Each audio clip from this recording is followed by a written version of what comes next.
Hey everyone, this is David Brown with the migration update for March 11th, 2024 from the Braddock Bay Hawk Watch.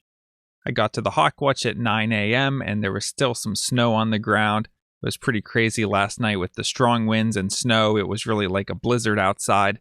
But for today, it was a nice sunny day and that snow quickly melted off throughout the morning. But all day there was just an unrelenting, very strong westerly wind. And in the afternoon, there was a high layer of clouds that started to roll in. I observed from the car for most of the day, but I did go out in the morning and brave the wind to try to get some bird photos. Here we have a male red-winged blackbird. You can see those nice red patches in the shoulders. Here's an American robin. Notice those white arcs above and below the eye. Here we have some swans, but which species is this? Well, if we look at the head, we see an orangish pinkish bill, and a lot of black around the face, so these are mute swans. And even with the strong winds, there were some of the usual Canada geese hanging out in the grassy areas. If we take a look at this raptor, we see a really long tail, so we should be thinking accipiter. We see that it's kind of got some orange barring underneath, but it's more grayish or bluish on the top side, so this is the adult plumage of either sharp-shinned hawk or Cooper's hawk, but in this case, it is a Cooper's hawk. We can identify that just from the larger size, from the way it flew, the relatively large head, although in this photo that's hard to judge, and the bold white tip to the tail is another field mark for Cooper's hawk. And here's an underside view of the same bird where you can see the large head and you can see that orange barring underneath a little bit better. Remember that Cooper's hawks are shaped like a flying cross. There were a decent number of gulls around today, including some sitting out on the bay. Here we have one flying over, and most of the gulls we're seeing are either going to be ring-billed gulls or herring gulls. In this case, if we look at this bird, we see that it has a yellowish bill with a black ring on it and yellowish legs. So this is a ring-billed gull. And here's one of the few migrants of the day, and the only one that really gave me a nice look. We look at this bird, we see that the underside of the body and the wing coverts are really dark, compared to the actual flight feathers of the wings, which are very silvery. Same thing with the tail. We see this bird has a really small head that is kind of pinkish red because there's no feathers on it, and the tip of the bill is white. So this is a turkey vulture. Taking a look at the eBird checklist for today, I had 31 species. And if we take a look at the duck species that were around, there was a really good number of dabbling ducks, such as gadwall and widgeons and pintails.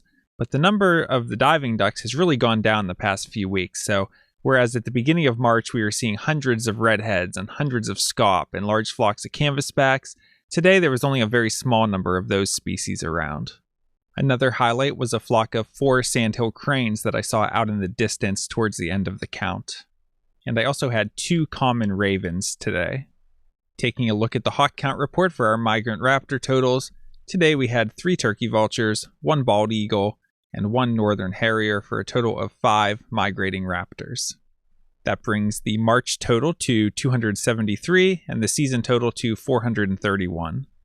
But the next 2 days are looking better, so for tomorrow we're looking at sunny skies with a high in the low 50s and winds shifting from west to northwest at 10 to 15 miles per hour. So that's a decent direction and speed, so I would expect us to get a fair amount of raptor activity and some migration. Certainly better than we've been getting the past few days.